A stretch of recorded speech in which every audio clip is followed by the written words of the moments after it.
Thanks again for joining the Lessons into Blessings podcast, where we are leveling up investors in their financial freedom by sharing stories and strategies of everyday people who've leveled up their financial freedom through real estate. We have with us today Tim Fergestad.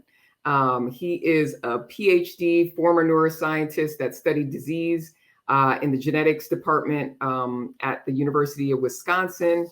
Before transitioning full-time into real estate. He has a broad experience in real estate, including being a licensed agent, doing land wholesales, renovations, single-family rentals, as well as multifamily investor and operator.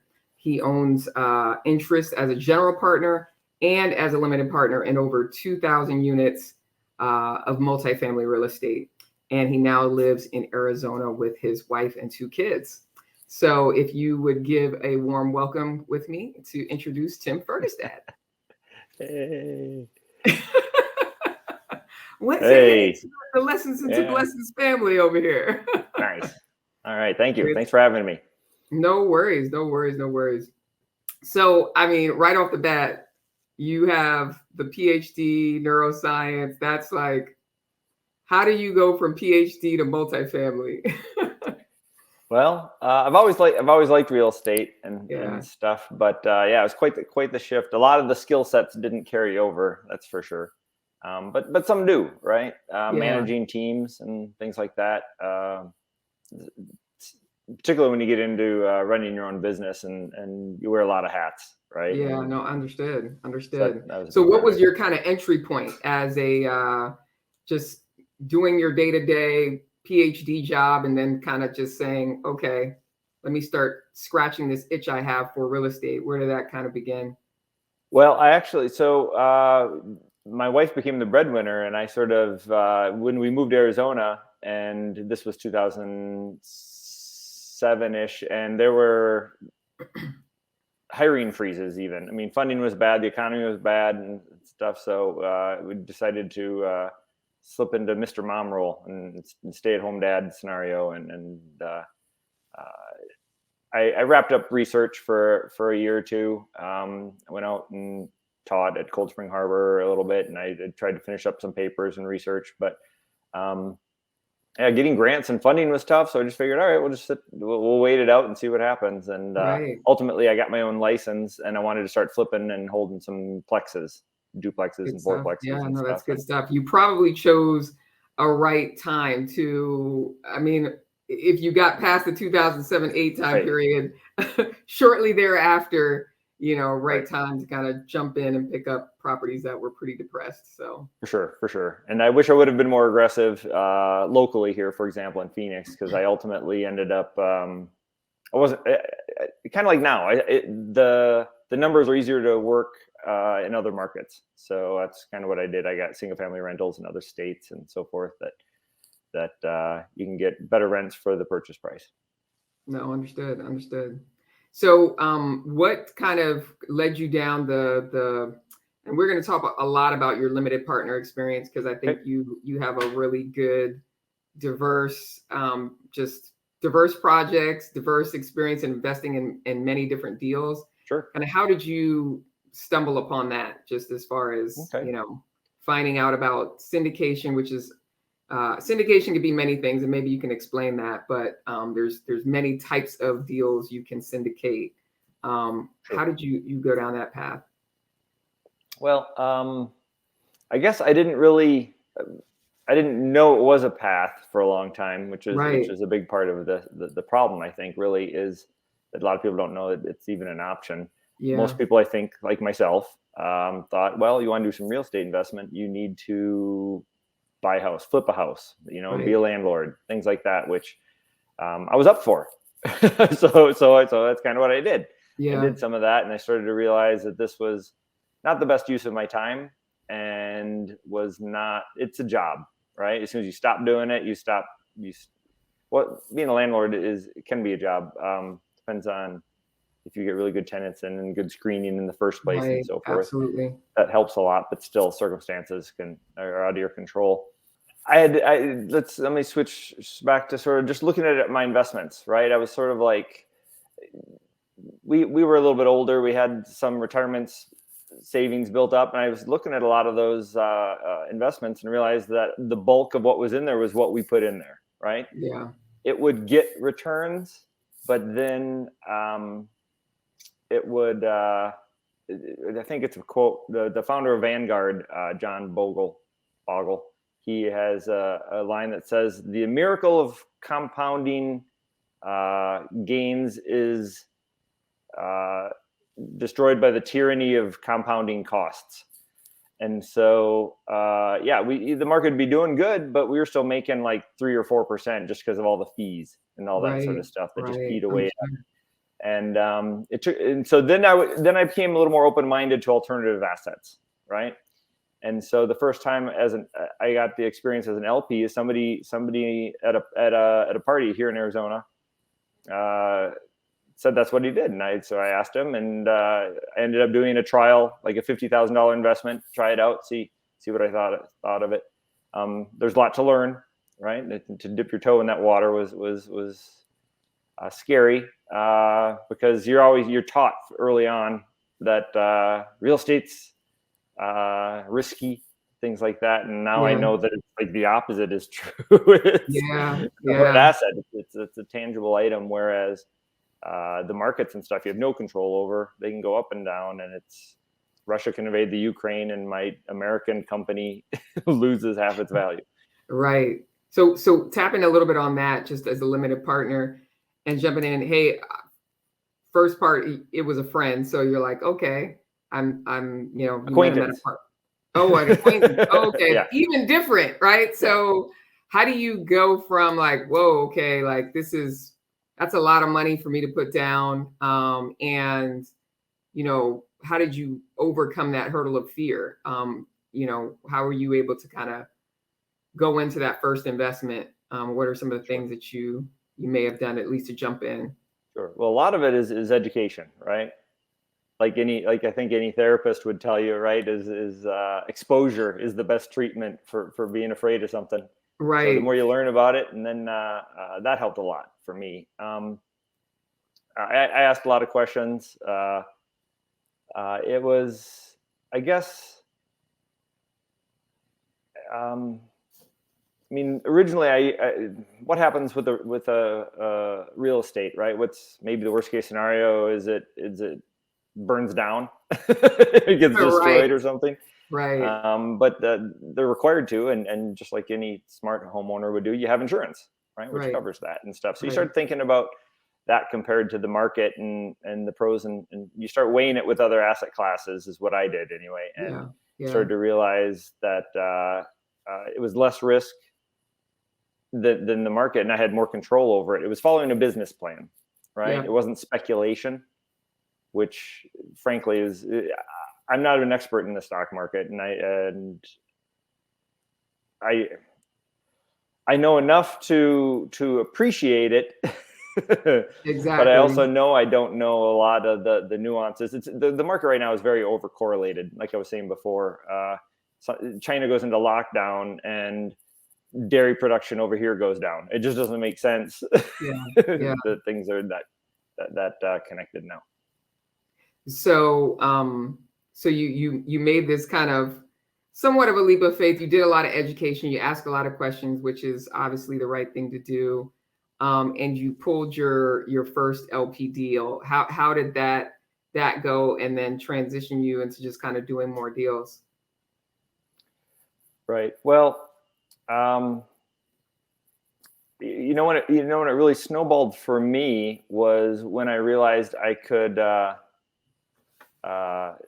use retirement funds as well, and so invested in several deals. Didn't want to put all my stuff in one basket, but then I realized I could redirect stuff from previous employment I had in IRAs and so forth into self-directed IRAs, right? And I had done that on some single-family rentals, but then I also realized I could do that with syndications. So that opened up a lot more options for me. Yeah, absolutely. So that was great. That's. So you can talk a little bit about the self-directed space if you want. Obviously we're not, licensed to really talk about, the specifics and all the details. So check with your local person that deals in that space. Disclaimer. I don't have all the technical framework, but that is a powerful vessel, right? Because we have a lot of money that's tied up in 401ks and tied up in IRAs. That's just sitting, like you mentioned before, that's generating, when I was employed, at Fortune 500 company, I barely looked at my 401k. It really wasn't. Well, there's not much you can do with it. Right, exactly. And they've got a couple different funds that you can switch it in and out of, and there's a couple choices, but it's their products. They're offering you, and you have to buy in if you want to optimize your match and stuff with your employer. Right, exactly. But then you're buying their product, and they get a fee for it. No matter if you do good or bad, they still get paid. Right. And so it wasn't until my money, I shifted outside of the company, and I was more intentional about, okay, where is my money going? Always knew about the self-directed IRA. I didn't always know about it. I knew about it early on, but once I left the company and then joined the company back, my money got sucked back up into it. And so I couldn't use it. And maybe that was a blessing in disguise, who knows? But tell us a little bit about just like that, the knowledge of your self-directed IRA. And well, actually, how that, okay, sure. So one thing that I learned, self-directed IRAs, basically, there's all sorts of restrictions when you're in real estate. You can't buy a house and then live in it, or have your friends live in it and things like that. They're considered, they're in that umbrella of arm's length transactions. You can't work on the property, you can't manage it. And so you have to have third-party custodians basically buy it in the name of your IRA, and so you have to pay them a fee for doing that. And every time you have to usually hire a third-party rental property management company, and then they charge you this and that all the time when things happen, and then you have to send it to the IRA, and the IRA sends it back. And so it's not as difficult as running it yourself, but you're fairly involved, more regular. It's not hands off anyway, which so syndication is hands off. You just give them your money. It's so very different in that sense. But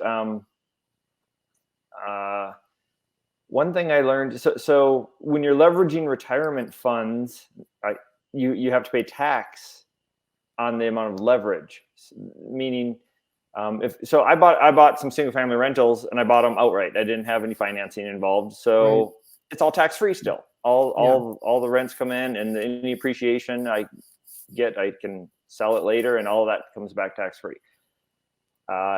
If you used a loan, instead of buying 2 houses, I wanted to buy 10, and I got a loan on each of them, then whatever percentage of financing or leverage you have on those, you have to pay tax on the proceeds of. And so that's why I didn't do that then.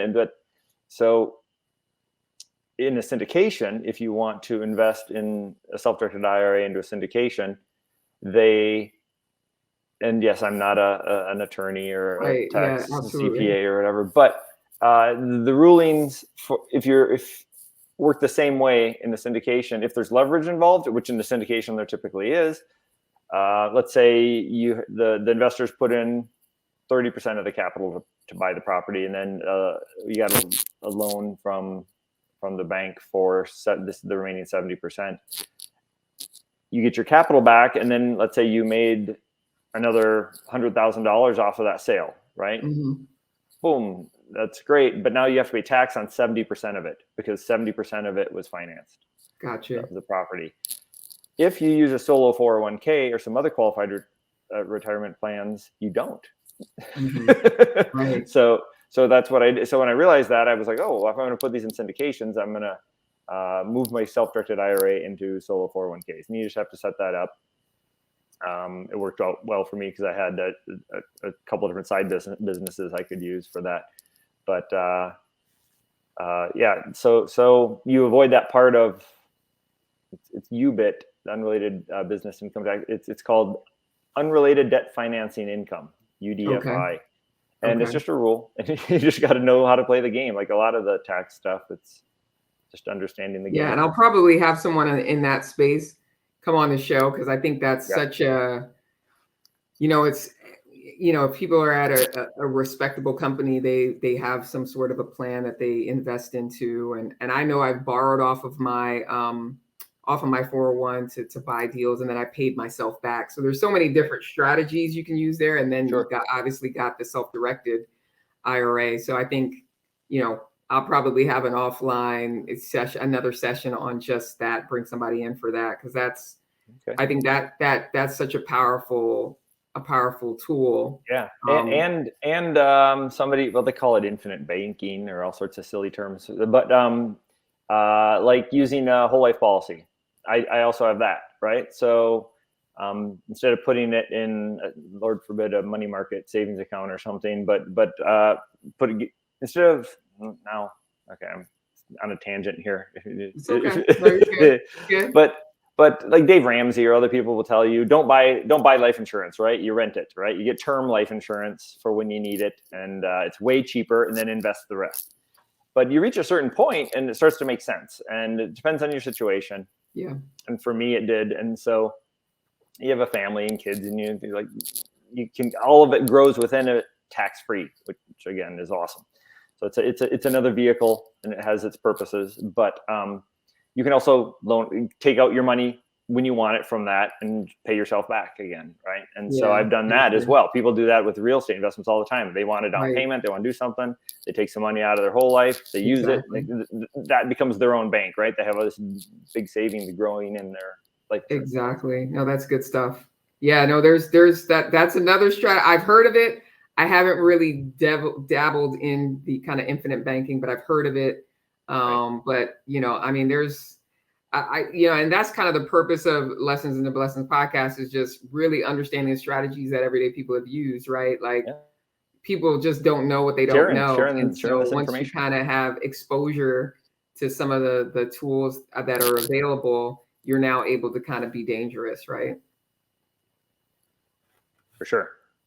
So as an LP, what do you look for? And maybe you can talk a little bit about the diversity, the types of different syndication that you may have invested in. And when we say LP, we're talking, just for my audience, we're talking about limited partnership, investing in a deal that a syndicator or somebody that has grouped a pool of funds or that's grouping a pool of funds together to take down a certain type of investment, whether it's multifamily or, to do private lending or whatever, right? It's a pool of money with some sort of promise of return. So kind of, if you want to just talk about some of maybe the diversity and some of the things that you look for as an LP when you're looking at different deals. Sure. Just to sort of tag on to what you said, syndications are partnerships, right? They're just a bigger and more people involved typically. Like if you and I wanted to go buy a property together, we could say, okay, let's team up. I'll put in some of the money, you do all the work, and we'll split the profits, right? Syndications are generally just bigger, and so you need more partners, but also you want passive partners. They're in the terms limited, right? So they don't have any control over the deal. They're limited in their rights, I guess, in the operating agreement, which dictates how the company will run the operation of the deal, the project. But the people who are in charge of the deal and have rights and control over the operation are the general partners. So the GPs and the LPs. Right. And the other part of that, the Securities Exchange Commission sort of made the rule that if you're not actively participating in it, right, you're limited, and you're in your liability. But you're limiting your liability, but you're also the operators who are running the deal, who are letting people come in, and all they're putting in is money. Well, then they said you're selling a security, right? And they're not true partners because they don't have control. And so that's why we have Securities Exchange Commission rules we have to follow when we do syndications, whereas we typically don't. We do a joint venture. You just partner up with somebody and take it down a deal and go flip a house and sell it, and you share the profits. You don't have to involve any of that, but that's okay. So as a limited partner, you're not, as you just said, we're not liable for stuff. We're not liable for the loan. We're not liable for damages that happen on the property and stuff. We have insurance for all that anyway, but the risks, originally I was very afraid of the risks, right? And when like I said, I dipped my toe in the syndication space, and most people, they want to know about the deal. Tell me about this deal. What am I buying into, and so forth.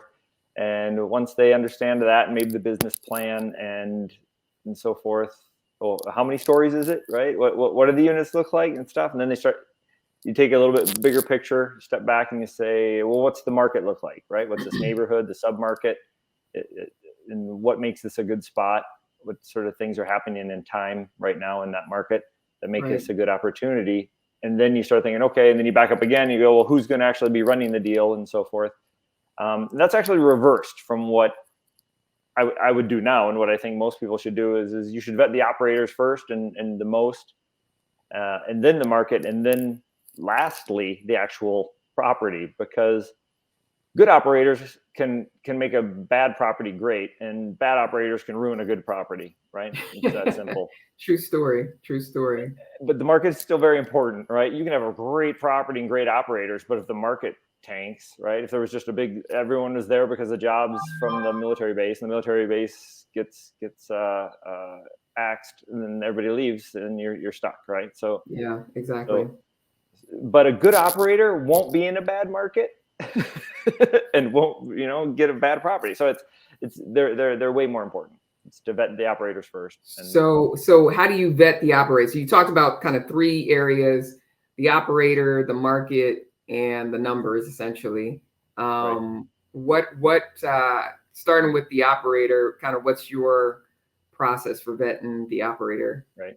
Well, I'm kind of old school in the sense that a lot of it's gut, right? It's are they personable? Do they communicate well? At least at the way I'm used to communicating. Some people over communicate, and that's fine. You can just ignore their emails when they give you updates every week or something. But when you can't get any communication, you want updates and you can't get it, that's terrible. There's not much worse than that. You want to know what's going on at the property. Oh, I heard there's a hurricane. What happened? And you get nothing, right? And you get crickets. That's no good. Right. So I like people who share your values, and that you learn that through establishing the relationships, right? Having conversations. Yeah, absolutely. That's the big one for me is relationships, and of that, I would say communication is the biggest one. Then you look at their experience, looking at their track records, kind of what they've done and all that good stuff. Right. Then you look at their experience and their track record and so forth. But I've seen there's I wouldn't say there's a sweet spot, because everybody's different. But I've seen young operators who are really good offer some of the best deals because they're hungry and they're willing to grow their investor network up front. They're willing to give some better returns and give up their slice of the pie just to get some work, right? They're hungry. Yeah. Whereas some people who are more established, sometimes they offer, just for example, instead of a 16% overall IRR or return, they'll offer a 12% and they'll cap it at 12. Because they know they can. And frankly, a lot of investors would love to have a guaranteed 12% and average annual return. It's better than the market on average, and it's safer. So but a lot of younger guys don't have that network. They don't, right? So but then again, you don't want somebody who's super green, who's in over their head, who doesn't know what they're doing, and so forth. So a lot of people have how do you find numbers. That? How do you strike that balance? Because that's a great kind of analogy. How do you strike the balance between? Yeah, and I see the same things, by the way. So anybody can make their numbers look good. Right.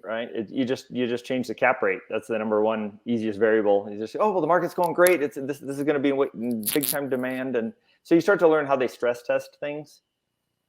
For example, interest rates right now are a big thing, right? Capitalization rates will change. They usually lag. It depends on the market how long they lag and by how much, but basically, interest rates go up, so the cost of money goes up, so people can't pay as much for property, so the prices go down, right? Yeah. And we're seeing that now in residential and commercial. But I would say, So asking people really how are you coming up with your numbers? Right. Have you taken, certain things into account? Sure. Are those some of the questions that you might ask? Sure. A lot of people, everybody says they underwrite conservatively, and you have to ask, well, what does that mean? Tell me the details. Right, What exactly. assumptions are you actually talking about which make For it sure. conservative? And so, how many percentage points of the cap rate or the interest rate are they planning to refinance? Like Right. I have a deal right now in Atlanta. We're planning on doing a refinance. We chose the property was stabilized. We could have locked in a long-term agency loan like Fannie or Freddie, but the cost of the loan over time was too great, particularly with the prepayment penalties and other stuff. We wanted to do a lot of work. These are value add, even though it's stabilized 90% and all that. We chose not to, even in this climate, because we just paid for the rate cap, which was over $1 million to make sure the rate can't go over on our bridge loan. And it made more sense to do that. You're talking a whole bunch of numbers that people might not understand. Right. Well, the point is in 3 years they underwrote with a refi at 8%. Okay. And so right now rates, we're getting like 5% or something. And in 3 years, we don't think rates are really going to be at 8%. We think in about 12 months, they'll have crested and probably start coming down. And in 18 months, they'll be lower than they are now. That's kind of, we'll see. Right. But even if they do go up, we'll still be fine. Right. That's kind of the point is that gotcha, exactly. That particular metric, interest rates, is just one of the ways you can stress test. Another way you can stress test is like, well, what happens if if half the people move out of the property? Can you still cover the note or pay the mortgage payment, for example? Yep. No, that's good, because that's important factors, like just seeing what the market is and what the possible sensitivities around what the financials need to look like to make sure that LPs feel comfortable with the deal. Do you typically find that in like because like you said, and when I think there's a lot of numbers or things that people typically present when they're presenting or talking about syndication. So they talk about cash on cash return, which is just the return on the cash that you put into the deal. Currently in the deal, yes. Yep. The IRR, which is kind of the internal rate of return, which is over the life of the project, your expected yearly return. And then well, it's also a little more complicated than that, because if you make $100,000 over 5 years, your average annual return on that is 20%. Yeah, right? Over 100% over 5 years. But that doesn't take into account the time value of money, right? So that IRR equation gets a little more complicated because it's trying to compare it to I'm just giving kind of a rough stuff, feel, right? so people get an understanding of it. Sure. Yeah. Just so for those people who don't understand all the terms that we're talking about. Sorry. Yeah. So so those are kind of some of the factors that and then I think equity multiples. Go ahead. A couple others could be protecting the investors from an LP side, right? How big of reserves are they keeping, right? And in COVID, a lot of people didn't have big enough reserves, and I had a couple of investments that they just stopped paying distributions for a while, just to build up their reserves, just to make sure that everything would be okay. And actually, I know some people who've had capital calls, because their operators didn't have enough cash flow and enough reserves to deal with problems when they show up. Okay. And actually, like our one in Atlanta we're doing right now, we have it built into the operating agreement that there are no capital calls, right? The sponsor, that's the sponsor's job, is to cover any problems that show up. That's a good one. I think is great. Yeah, no, that is a good one.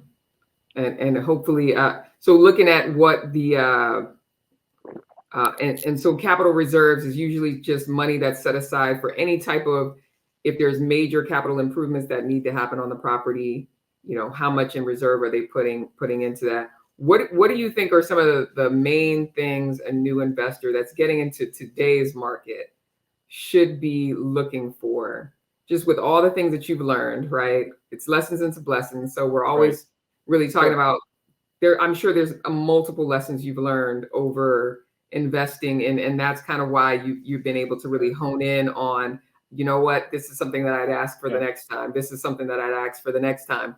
With all that you've learned over, I don't know how many deals you've done, but I know you've got, over 22,000 units that you're invested in. That's a funny number, but yeah, it's I mean, technically it's probably double that, right? As I have interest in there, but some of them are where I'm a GP, right? I'm part of the team that owns those units, right? But I don't own all those myself, right? Right. So understood. Yeah. Well, what tips would you give the average investors that's jumping in now, the gotchas they should look out for, blind spots that they might not see because they're coming in kind of green, that they would, maybe good questions to ask, or good things to look out for as they're just analyzing certain deals? Sure. Okay. Yeah. Those are. It's different for everybody, right? It is, for sure. It is. Everybody has a different based on their risk threshold profile and all that good stuff. Yeah.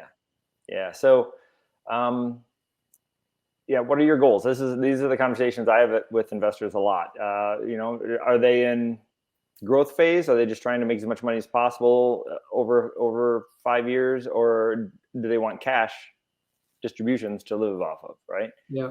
But that cash is more important on the property for stability, and that's one of the metrics I look at now, is the cash flow on the property.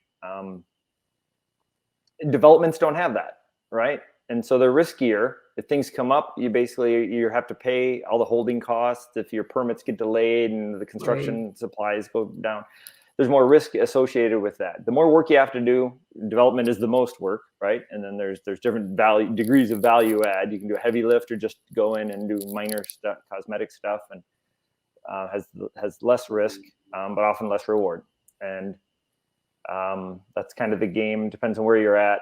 But ultimately, on the value add plays is the cash flow. I want to make sure that they have enough money coming in to weather any storms that show up.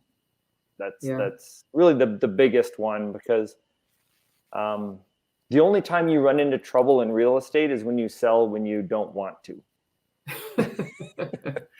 As long as you can that's usually because you bought wrong or you managed wrong.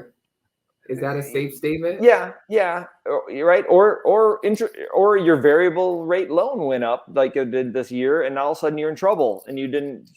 Maybe you could say you bought wrong because you didn't buy it with enough buffer or something. But so that's part of the experience thing, and that's one part of that I think is really important now.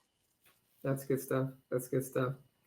Okay, so if you had to leave, because we're kind of in a season of gratitude, right? So in a Thanksgiving heart. Yep. And sometimes it's the humble circumstances that we've come out of, or the lessons that we've learned where we have more gratitude. What is your biggest lesson that you're grateful for now, 2,000 plus or so units down the road that you're invested in? I understand you're not owning it all. What's your biggest takeaway that you're like, man, that has served me well, even though it may have hurt in the beginning, it's served me well now? Well, I've taken some licks, that's for sure. And some licks I took just to save my investors, because I knew this deal was getting tight, and rather than risk it, right, is walk away and lose earnest money. Which is commendable, by the way. I've been in that. Well, it's also it's a little self-serving in the sense that if I destroy all my investors' investment with me, I'm not going to get to invest with them in the future anymore either. But for sure. I think I'm way more concerned about my investors' money than I am my own. Absolutely. In every deal. It freaks me out. So, and we have millions involved in our project, so we got to make sure that's all tucked away thoroughly. It would be probably kind of what we were just talking about before, is because like one of my first deals, we refinanced it, and we were fine because there was enough meat on the bone, right? We bought right, as you said, but it was the cash flow, right? Is getting assets that make money, enough money consistently that even when bad things happen, when the roof blows off, you still have enough money to put it in without waiting for the insurance to come and deal with it. Right. Because then you lose all your tenants, and then the insurance, and there's insurance for that too. But it's just, understood. It can kill you. It can kill your whole project and investment for years. So things like that are big. So just having the buffers and the cash flow. No, that's good. That's good. Anything you want to leave our listeners with that are just getting on the LP side before we head out?